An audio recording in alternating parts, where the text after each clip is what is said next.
রাজনৈতিক দলের সংস্কার নিয়ে আসলে সারা পৃথিবীর নিয়ম কি বা আমাদের রাজনৈতিক দলগুলো তাদের নিজেদের সংস্কার কতটুকু করলো? কারণ তারাই তো আসলে রাষ্ট্র পরিচালনা করে এবং করবে।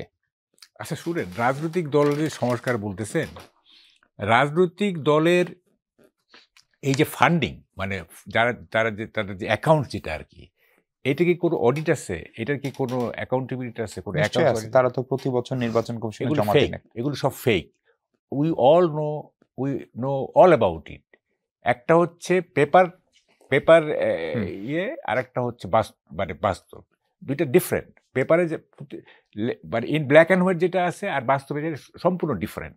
এবং পলিটিক্যাল পার্টি আপনার যেমন একটু বলি আর কি, এই শফিক রহমান সাথে একবার শেখ হাসিনা দেখা হয়েছিল লন্ডনে। তো শেখ হাসিনা শফিক রহমানকে জিজ্ঞেস করে, খুব তো ভালো আছেন? আমি ভালো আছি, আমাকে বের করে দিল এর সাথে, আমি ভালো আছি। আপনি এত বড় একটা দলের ফান্ড হ্যান্ডলিং করেন, যার কোনো অ্যাকাউন্ট নাই, অডিট নাই, মানে এটা হিউমার করে আর কি, আর আপনি বলতেছেন যে আমি ভালো আছি। পলিটিক্যাল পার্টির এই যে অর্থায়ন প্রক্রিয়া, এইটি তো স্বচ্ছ না, ওইখানেই তো তারা ডিসঅনেস্ট। তো একটা ডিসঅনেস্ট লোক কীভাবে আপনি প্রো পিপুল কাজ করবে আপনি বলেন? হ্যাঁ, মানে যে আর্থিকভাবে করাপ্ট, সে পলিটিক্যালিও করাপ্ট হবে, সে ফিলসফিক্যালি করাপ্ট হবে, সে অল রেসপেক্ট করাপ্ট হবে, তাই না? তা আপনাকে তো ওই জায়গাটা আগে হাত দিতে হবে। আপনার যে অর্থায়ন বা ফান্ডিং কোত্থেকে টাকা আসলো, কীভাবে খরচ হয়, এটার একটা অ্যাকাউন্টস হবে, এটার অডিট হবে, এটা করেই হবে। এটা হলো একটা। আরেকটা হচ্ছে যে আপনার দলের ভেতর, কোনো দলের ভেতর তো মানে ডেমোক্রেটিক প্রসেস নেই দলের ভেতরে। আমি দেশে গণতন্ত্র প্রতিষ্ঠা করতে চাচ্ছি, অথবা আমার নিজের দলে কোনো গণতন্ত্র নেই। আপনি দেখছেন এই যে ডাইনেস্টিক পলিটিক্স যেটা আর কি, মানে Sheikh Hasina, as long as Sheikh Hasina is alive, she will remain as a party chief. As long as Khaleda Zia is alive, she will remain as a party chief. তো এই ডাইনেস্টি রুল এখানে, মানে ডেমোক্রেটিক পদ্ধতিতে leader নির্বাচন করা, সব কনফারেন্সে আমরা দেখি যে সব রাজনৈতিক দলের কনফারেন্স আগে থেকে ডিসাইড করা থাকে। হ্যাঁ, ডিসাইড করা থাকে, এবং ওখানে এক ধরনের বকারি হয়, এক ধরনের চালাকি হয়, ইত্যাদি হয়। তারপর দেখা যায় যে হ্যাঁ, শেষে কি হয় যে ঠিক আছে, এত গ্যাঞ্জাম যখন, এই সভানেত্রী বা চেয়ারপারসন ডিসাইড করবে, উনি ডিসাইড করবে, এটা কিন্তু আগেই ডিসাইড করা থাকে, ওখানে খামাখা একটা প্লে হয় আর কি। হ্যাঁ, তো এই জিনিসগুলো তো, প্রথম কথা হচ্ছে যে আমি অর্থনৈতিকভাবে স্বচ্ছ কিনা দেখেন, অর্থনৈতিকভাবে যে স্বচ্ছ বুঝতে হবে সেই লোকটা বেসিক্যালি ভালো, সেই লোকটা বেসিক্যালি ভালো। হ্যাঁ, যদি টুকটাক হইতে পারে, কিন্তু তার ভালো, সেই জায়গাতে তো আপনি তো ডিসঅনেস্ট।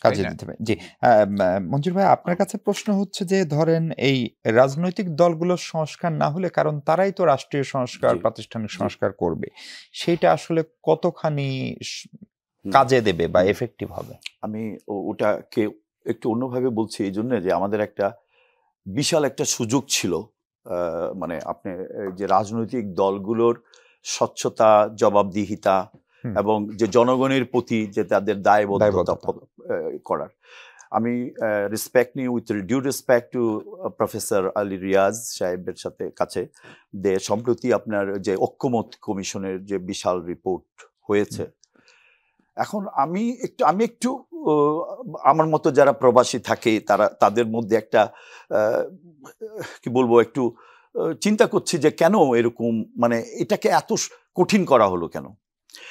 আমি যেটা মনে করি যে এটার যে সারাংশ যদি হতে পারতো, আধা পৃষ্ঠার একটা সারাংশতে যদি ওটা বর্ণনা করা থাকতো যে আমরা সকল দল ঐক্যমতে পৌঁছাচ্ছি যে কোনো লোক যদি কারাপশন বা দুর্নীতিতে জড়িয়ে পড়ে, আমরা কোনো দল ওই লোককে আমাদের দলে নিব না। কোনো লোক যদি খাদ্যে ফরমালিন দেয়, তাহলে আমরা ওই লোককে আমাদের দলে নিব না। কোনো লোক যদি দুর্নীতি করে টাকা বিদেশে পাঠায়, আমরা ওই লোকের স্থান আমাদের দল। এরকম ধরেন সবগুলা ইম্পর্টেন্ট, ওষুধে যদি ভেজাল করে যেখানে মানুষ মারা যাবে, আমরা ওই লোককে আমরা দলের কোনো শেল্টার দিব না। 10টা কি 15টা, স্রেফ 10টা কি 15টা ক্ষেত্রে রাজনৈতিক দলগুলোকে পাঠাবে, তোমরা কি রাজি আছো না? না, হ্যাঁ না।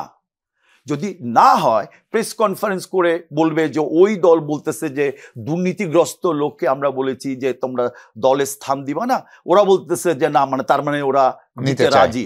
এটা জনসম্মুখে যাবে। এখন গ্রামের কৃষক, এই যে বিশাল রিপোর্ট, একটা আমাদের 82% লোক গ্রামে থাকে, কৃষক, শ্রমিক এরা আছে।